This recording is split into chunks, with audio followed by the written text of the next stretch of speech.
This channel does not promote any violent, harmful, or illegal activities. All content provided by this channel is meant for an educational purpose only. বন্ধুদের সঙ্গে খেলার সময় বোমা ফেটে জখম এক বালক।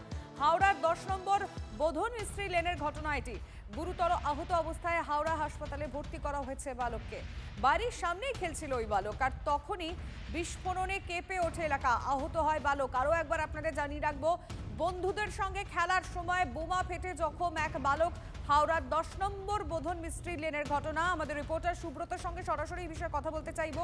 সুব্রত, কে বা কারা ওই বোমা রেখে গিয়েছিল, এটা এই মুহূর্তে দাঁড়িয়ে বড় প্রশ্ন। এখনো পর্যন্ত তদন্তে কি সামনে আসছে?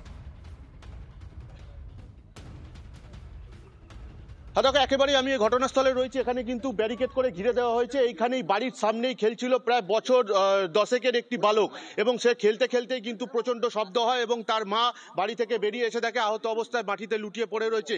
শিশুটির কিন্তু ডান হাত এবং ডান চোখে গুরুতর আঘাতের চিহ্ন আমরা দেখতে পেয়েছি এবং এই মুহূর্তে হাওড়া হাসপাতালে চিকিৎসাধীন রয়েছে। তবে এরকম একটা জায়গার মধ্যে এরকম বিস্ফোরক বা বোমা বা বাজি যাই হোক না কেন, এখনো পর্যন্ত পুলিশের তরফ থেকে সঠিকভাবে জানানো হয়নি। তবে কেন এখানে কিভাবে মজুত করা ছিল তা কিন্তু খতিয়ে দেখছে পুলিশ। হাওড়া সিটি পুলিশের পদস্থ আধিকারিকরা তারা ঘটনাস্থলে এসেছেন। ঠিক এই জায়গাটাই কিন্তু বিস্ফোরণ হয়, এখান থেকেই কিন্তু সেই জিনিস তুলে আনা হয়, এইখানেই সেই বিস্ফোরণ হয় এবং সেই বিস্ফোরণেই কিন্তু আহত হয় সেই বালকটি। ঘটনাস্থলে এই মুহূর্তে আমি রয়েছি এবং ঘটনাস্থলে হাওড়া সিটি পুলিশের পদস্থ আধিকারিকরা রয়েছে, যেমন পাশাপাশি সাধারণ মানুষরাও রয়েছে। আমি একটু কথা বলে নেওয়ার চেষ্টা করব।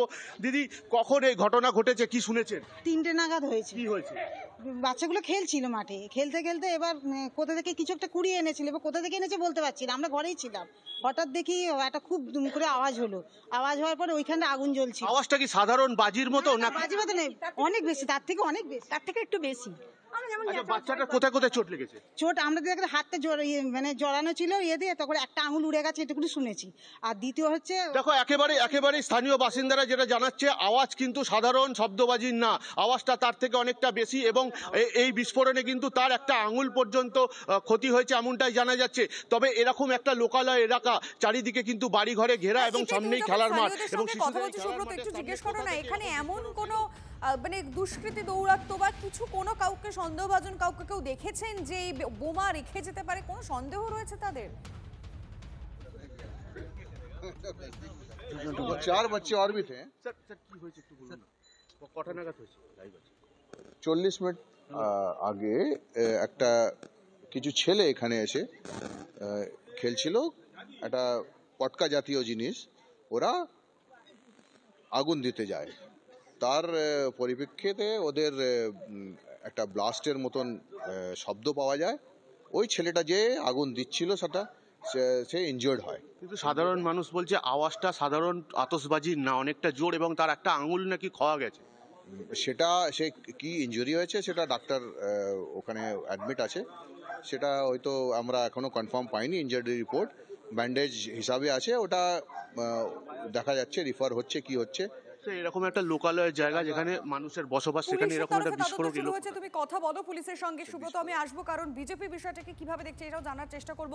সজল ঘোষ রয়েছেন আমাদের সঙ্গে টেলিফোন লাইনে। সজল বাবু, আবারও বোমা ফেটে জখম বালক। হাওড়ার 10 নম্বর বোধন মিস্ত্রি লেনের এই ঘটনা। সাধারণ মানে মানুষ ছেড়ে দিন, একটা বাচ্চা, তারা খেলাধুলা করছেন, মানে সাধারণ মানুষের নিরাপত্তা কোথায় গিয়ে দাঁড়াচ্ছে, কি বলবেন? না দেখুন, সাধারণ মানুষের নিরাপত্তা পশ্চিমবঙ্গে খুঁজতে যাওয়াটা বোকামি। কিন্তু একজন পুলিশ অফিসারের কথাবার্তা শুনলেন যে একটা পটকার মতন, একটা বাজির মতন, একটা হঠাৎ করে একটা পটকা ফাটে, হ্যাঁ, এই ধরনের কথা। একটা পটকা ফেটে একটা ছেলের হাত উড়ে যায়, আঙুল উড়ে যায়, একটা শৈশব রক্তাক্ত হয়, ক্ষতবিক্ষত হয়। আমি জানতে চাই, এই যে পুলিশ অফিসার গুলো এই ধরনের দালালি করছে, এদের কি ঘরে ছেলে মেয়ে বউ বাচ্চা কিচ্ছু নেই? হ্যাঁ, দালালি করতে করতে কি মানুষ থেকে জানোয়ারে পরিণত হয়েছে এরা? পশ্চিমবঙ্গে আইনের শাসন নেই, শাসকের আইন সেটাও ভালোভাবে নেই, সেটাও আমরা বুঝে গেছি। কিন্তু যেভাবে একজন পুলিশ কর্তা স্টেটমেন্ট দিচ্ছিলেন, আমরা সম্ভবত আপনারা যেটা শোনাচ্ছিলেন আমি শুনছিলাম, সেটা একজন পুলিশ কর্মী বা পুলিশের কোনো আধিকারিকের স্টেটমেন্ট। সেইটা যদি এই ধরনের স্টেটমেন্ট হয়, সেটা অত্যন্ত ভয়াবহ এবং লজ্জার। আর কি বলবো। আপনাকে ধন্যবাদ। সজল ঘোষ ছিলেন টেলিফোন লাইনে। আর এই রকম ঘটনা আমাদের রাজ্যে আমরা দেখলাম কেন বারবার ঘটছে, কেন বারবার বোমায় বিদ্ধ হবে শৈশব, বাচ্চারা খেলা করছিল, সেখান থেকে বোমা বিস্ফোরণ, মানে স্থানীয় বাসিন্দারা এখনো আতঙ্কিত।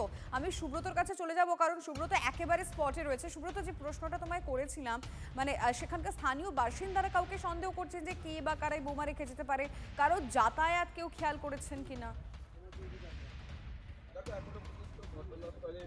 দেখো, একেবারেই ভোলানাথ কবিরাজ লেন এই জায়গা, এই খেলার মাঠ, এখানেই কিন্তু এই ঘটনা ঘটেছে এবং তুমি দেখতেই পাচ্ছ এই জায়গাটিকে পুরোভাবে হাওড়া সিটি পুলিশ ফিতে দিয়ে ঘিরে রেখে দিয়েছে যাতে করে কেউ প্রবেশ না করতে পারে। আশা করা যাচ্ছে যে এখানে ফরেনসিক দল আসবে এই ঘটনার পরীক্ষা করতে। আমি সাধারণ মানুষ এখানে প্রচুর রয়েছে, আমি একটু কথা বলে নেবার চেষ্টা করব। দিদি, আপনারা তো এখানকার বাসিন্দা, এখানেই তো থাকেন, এরকম একেবারে আমি কথা বলে নেবার চেষ্টা করব। দিদি, আপনিও তো এখানেই থাকেন, কতটা জোরে আওয়াজ হয়েছিল এবং মানুষের বাড়িঘর এখানে, কতটা নিরাপত্তা? আমি তখন ঘুমোচ্ছিলাম, আমি ঠিক জানি না, কিন্তু বলছে খুব জোরে আওয়াজ হয়েছে, আওয়াজটা খুব নাকি জোরে হয়েছে। এখানে তো প্রচুর খেলার মাঠ রয়েছে, প্রচুর বাচ্চারা খেলে, কোথা থেকে এলো সেই বিস্ফোরক যেখানে আঙুল উড়ে যাচ্ছে? বলতে পারছি না কোত্থেকে। আতঙ্কে রয়েছেন? না, আতঙ্কে নেই। কেন? এটা তো কোনো কিছু যে কোনো শিশুর সঙ্গে হতে পারতো, কিন্তু আমরা কোনোদিনই জানতাম না। কিন্তু তুমি কথা বলো তাদের সঙ্গে, আমি আসবো আবার। কিন্তু এই মুহূর্তে তন্ময় ঘোষ, তৃণমূল মুখপাত্রের সঙ্গে আমরা যোগাযোগ করেছি। তন্ময় বাবু, আবারও আমাদের বাংলায় বোমায় বিদ্ধ শৈশব, বারবার মানে এভাবে বল ভেবে খেলতে গিয়ে বোমা ফেটে তাদের কেউ কেউ আক্রান্ত হচ্ছেন, এমনকি আমরা মৃত্যুও দেখেছি আমাদের রাজ্যের। এক্ষেত্রে হাওড়ার এই 10 নম্বর বোধন মিস্ত্রি লেনেও ঠিক আবার এই ঘটনার পুনরাবৃত্তি, কিভাবে দেখছেন? না, এখানে অন্য কিচ্ছু বলার নেই। যারা এই সমস্তর সঙ্গে জড়িত, মানে এই যে বোমা রাস্তায় পড়ে আছে, যে দুষ্কৃতীরা এর সঙ্গে জড়িত, তাদের কোনো দল মত না দেখে তাদেরকে আইনের আওতায় এনে কঠোর ব্যবস্থা নেবে প্রশাসন, এই আশা রাখি। কোন রকম ভাবে দলের কোনো বিষয় নেই এখানে।